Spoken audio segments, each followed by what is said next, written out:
musically to do what they did. We would be the bad boys of the record business. The true bad boys of the record business. Alpo's name became probably more famous in the street than Alpo, the dog food, became for the fucking canines. He had so much fun, it wasn't even like a business thing. Niggas looked up to him like a superhero because he was a young cat doing it, getting a lot of money, man, and he made young cats want to get money. Al wasn't the richest nigga in Harlem. He gave I never knew him to be everybody. Never. He gave everybody. But he was one of the most popular because of the shit that he was doing. Hustlers used to put francs all the way, food, stuff to eat, all the way down the whole entire block. Niggas would stand on line.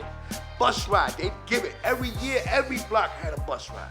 Whoever wanna go can go. Money was nothing to him. Everything motherfucking free, going down Virginia Beach. And when we went to Virginia Beach, when I met him, you see him walking through with his crew members, everybody. He having fun, snapping at everybody. It'd be a crowd of people. He might rush through the crowd and be like, watch out, she got a gun, and start trampling motherfuckers. He just had that about him, that charismatic shit, that everybody just wanted to be around him. You seen Alpo, he got that Kool-Aid smile. Once he smiled, it's like his whole shit get Chinese on your ass. Well, I didn't know about guys in New York, but I knew I met the right group of guys. He was one of the first cats to come through, man, in a beach buggy, you know, with some big wheels and systems and all that, and it really kind of like blew everybody's mind.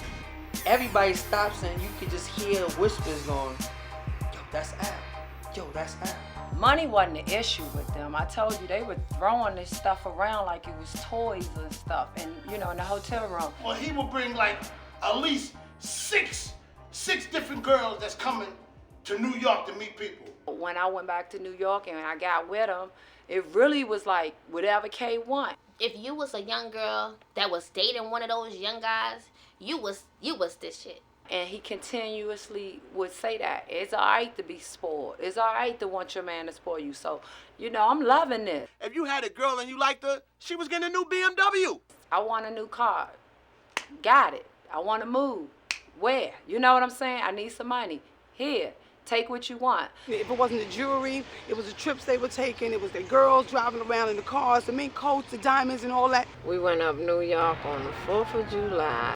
The motherfucker did some real John Gotti shit.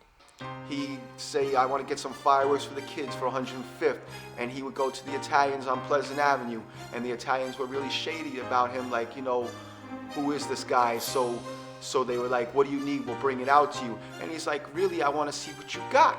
And he's like, well, how much money do you want to spend? Actually, I want to see what you got. The Italians come fuck with him. How the Italians be doing all that fireworks and shit, they come fuck with him. We spent about $20,000, a van full of fireworks. He said, I want it all. I'm taking the whole room. How much? And they added it all up, and I think it came to maybe 15, 20,000. He's like, okay, here. And give him the 20,000. And they would just look because they were like trying to be mafioso, and fucking this black John Gotti just came in and just bought the whole fucking place from him. They outlined the whole basketball court. It was about 20 fireworks. It took that many people to light every fireworks. 4th of July, he blew up the whole crowd. He did the Michael Jackson, man. It used to be pitch, it used to be dark outside. He'll light this whole shit up like it was daytime. You know, everybody waiting on Alpo to ask Alpo for some money. Like, yo, wait till he stop doing this fire, we gonna ask this nigga for money. Then he blew up a whole bag of shit where it was a cloud of smoke.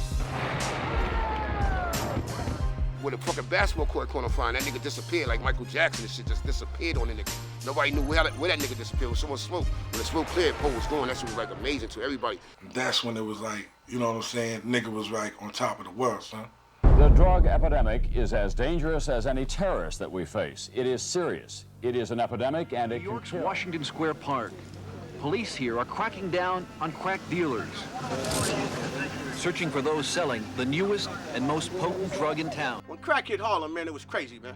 I mean, everybody and their mother was smoking. It's a drug that started on 145th Street and went to 42nd Street in 3 months. And 3 months after that, it went from 42nd Street to the entire Northeast. First Avenue was a fucking drug market. Every building in the project had a different color top. When the crack epidemic hit, you understand, the small fry motherfuckers that was running errands, man, for them niggas back in the 70s was bosses, man. When you look to your left, there was another 18-year-old doing something. You look to your right, there was somebody else doing it. You look behind you, it's like it was just the norm. So you didn't feel like you was doing anything wrong. Like, you know, nobody could have said to you, yo, man, young boy, slow down, so on and so forth, because he would have had to tell everybody that was, you know, in his eyesight to do the same thing. Heroin didn't do nothing compared to what crack did. We're talking about the drug that is responsible for the largest single dollar value in the United States. Cocaine in general, and crack in New York has become the preferred form of cocaine. You seen some of the baddest bitches in the world becoming crackheads. I mean, chicks that you wanted to probably make your wife that was looking so fucking fine was looking like shit in a matter of months, just shriveled up, gone. It's an amazing phenomenon to see what's happened. 3 months ago, you could only buy crack in 2 or 3 areas in this city. Today, in 90 days, you can buy it in almost any neighborhood in this city. Everything is shrinking. The fraction of how much money you're making, everything is going down with each change of the drug. Well, we all understand what that means. That means that the supply is going up, up, and up. And so the price per kilo is going down, down, and down. Heroin took people a fraction down. Cocaine took fractions a little further down. Crack took fractions of people and made them absolutely nothing. I mean, guys that was really on and popping became nothing behind crack. I used to be on the avenue late night, so I remember it was a BM, it was a Jeep, they pulled up on the avenue. And then I'm standing out there, you know, I'm all fucked up on that shit. And you know, back in the days, you know, people just hit me. And I was younger, I was like 5 years younger than me. So I would say Alpo, so I'm saying that day, Alpo came out there one day with all the rich niggas, you know, I don't know where them niggas was from. But they all got out the car and said, Alpo came to me and said, yo, do you believe I used to be hustling out here for this nigga? Now look at this nigga. They would sell or give or do whatever to obtain it. I was always, when I see Poe car parked outside, I run the Poe window, yo, Poe, what's up? Throw nigga some change. So just for a joke, I think Poe took it as a joke. He shot at me and shit, you know, and it hit the tree. Then I left, and I came back. I seen Poe getting into his car. I said, Poe, what's up? He laughed. He said, you a stupid nigga, but I shoot at you, you still come at me. Then he hit me up with like a couple hundred and said, yo, go ahead, pet away. Crack era just changed everything around, man. It wasn't like back in the 80s or 81, 82, when Al, Rich, and A were in pocket, and that's all you heard was those 3 names. It ain't like that no more. Now, every little small fry got a block, got a spot, and now things are changing. Down the block, on First Avenue was like the coke and the dope. Every 10, 20 steps, it was like when the cops blitzed, they didn't know who to go after. Get back inside.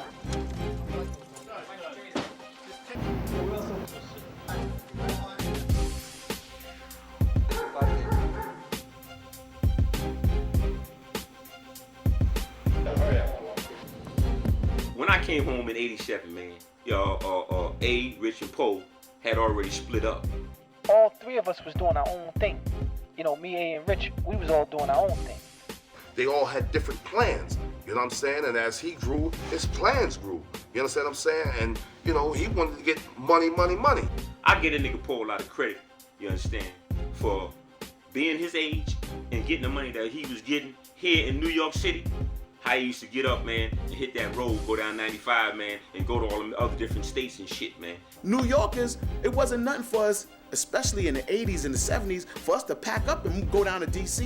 And if anybody knows about D.C. in the 80s, it was like the murder capital. And this town used to be the town to be in. Everybody was getting money. D.C. took them to a whole nother level.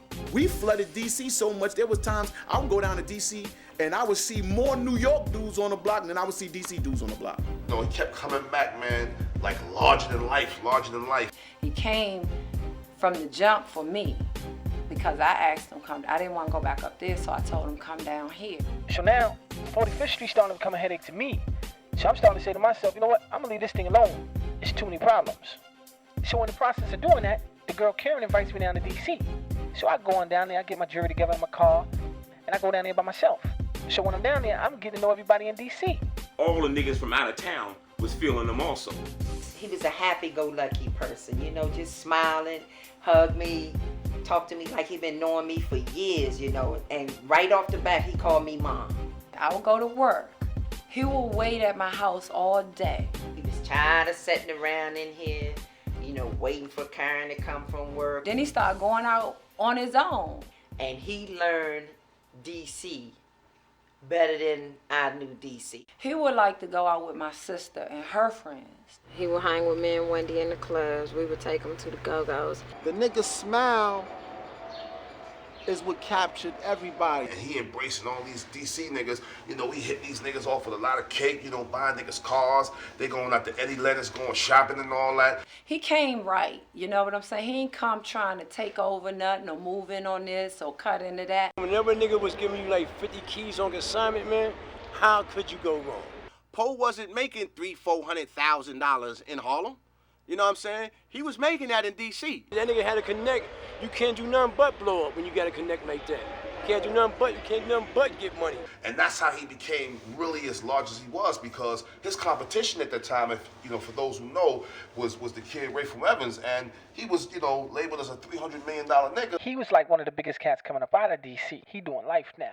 But I wound up meeting him, and when he went to jail, He did get even more popular because he from New York. He coming down here. He trying to beat everybody prices, you know. that's when I really really took over the town. You know what I'm saying? The Poe situation, when he went out of town to DC, he started getting extremely a lot of money. When I saw Alpo's turning point is when Rich died. I was on my way to Otisville Penitentiary, upstate New York, to see someone. And Alberto had already told me prior to that you know somebody kidnapped Richard's brother and they want money and they stuck his finger in the recording and left it, you know, all that. So it's like a van to take you up to the prisons up New York. They got the transportation service to take you. So I'm waiting with this girl from DC. I went with her. We waiting for the transportation van. I see the paper with Richard's brother on the front page. So I pick it up so I can buy it and read it, because, you know, Alberto already told me that the little boy was kidnapped. So I'm reading, and they found Richard. So right then and there, you know, that was my friend too. I